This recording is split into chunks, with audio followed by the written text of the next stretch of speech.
Hi,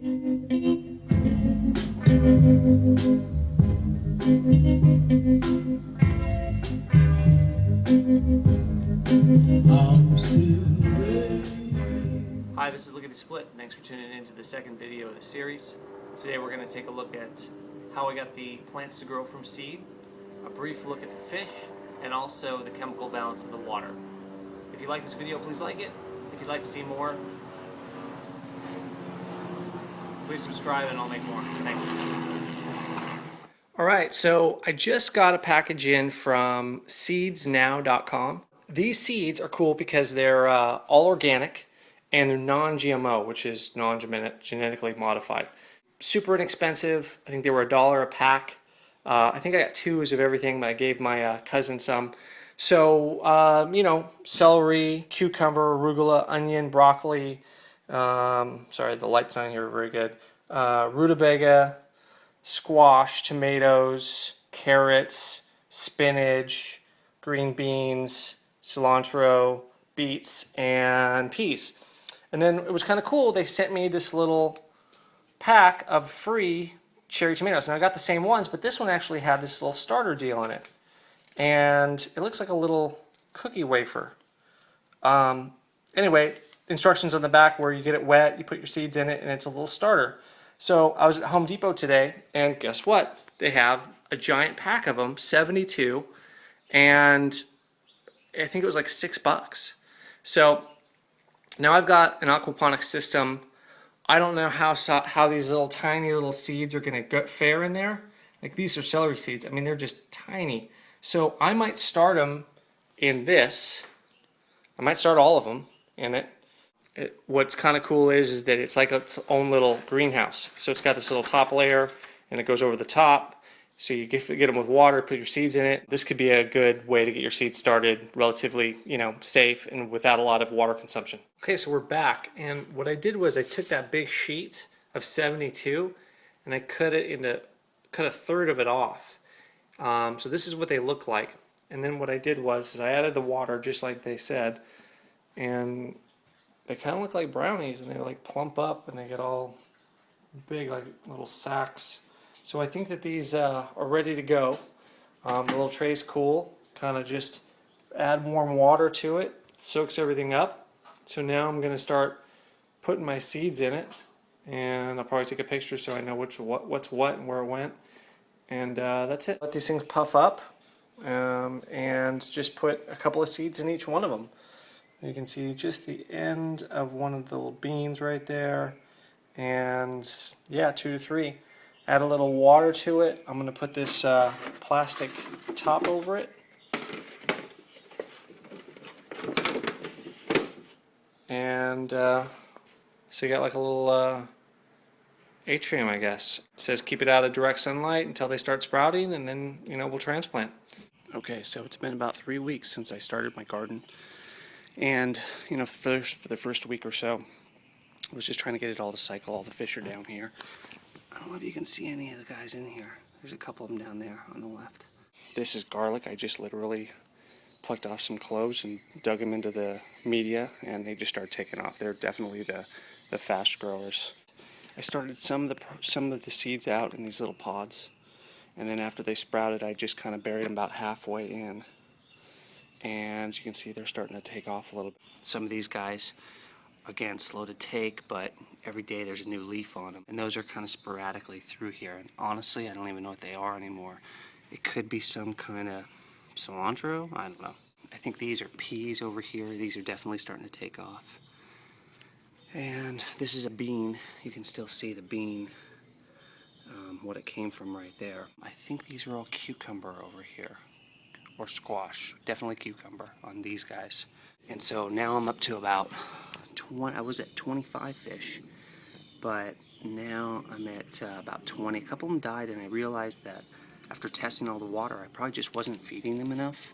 I started these little pods on Friday night. It's now Monday morning, and I kind of labeled them, as you can see, tomato, carrots, literally the rutabaga sprout out from last night, because there was nothing here last night, and now this morning there's sprouts. Broccoli, same thing, and then yesterday in literally one night was the arugula. Look how those guys took off. Literally from nothing to that in one night. Based on everything I'm reading, I'm probably going to go with putting everything below ground, meaning like carrots, rutabagas, onions, all that stuff. I'll probably put that stuff in like a traditional bed, and then all the leafy vegetables I'm going to go in the aquaponics system. Okay, so this is morning of 4.5 days. And as you can see, the rutabaga, the beets started going. Rutabaga just started taking off. We got broccoli going now, and arugula, and now cilantro, and spinach, and that's it.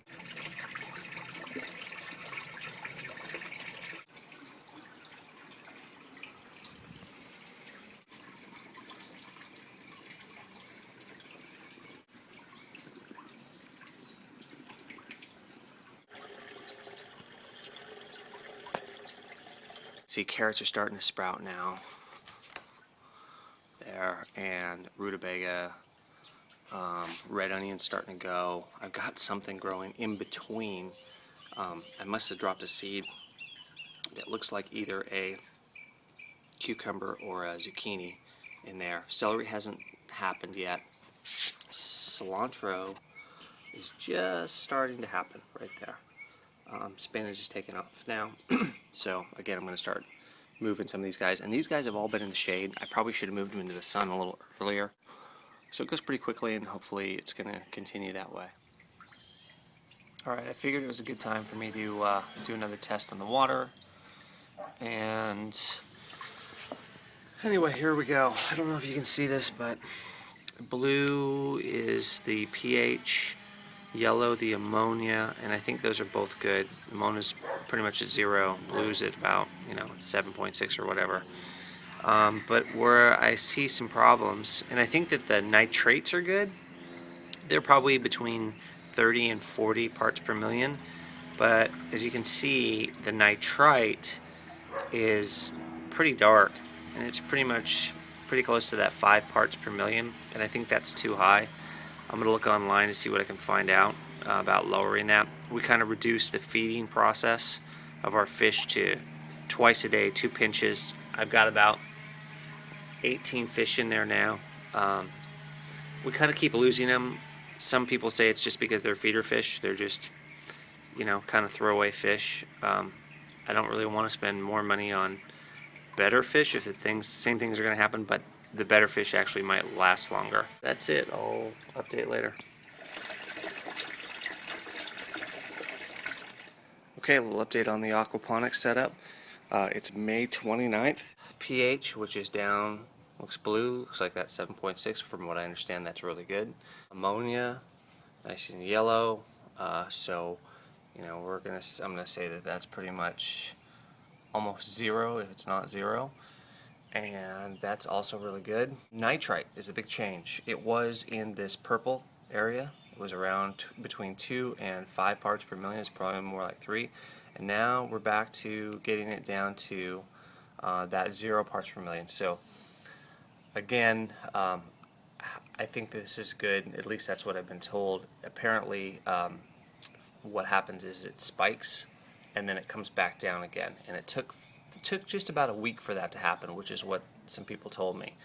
Because it was always blue before for like weeks and weeks, and then all of a sudden it just took off and then it went back down again. Now the nitrates, I don't know, this one kind of worries me, because at one point when the nitrites were high, the nitrates were up to like 40 parts per million, and now they're back down to somewhere between 0 and 5.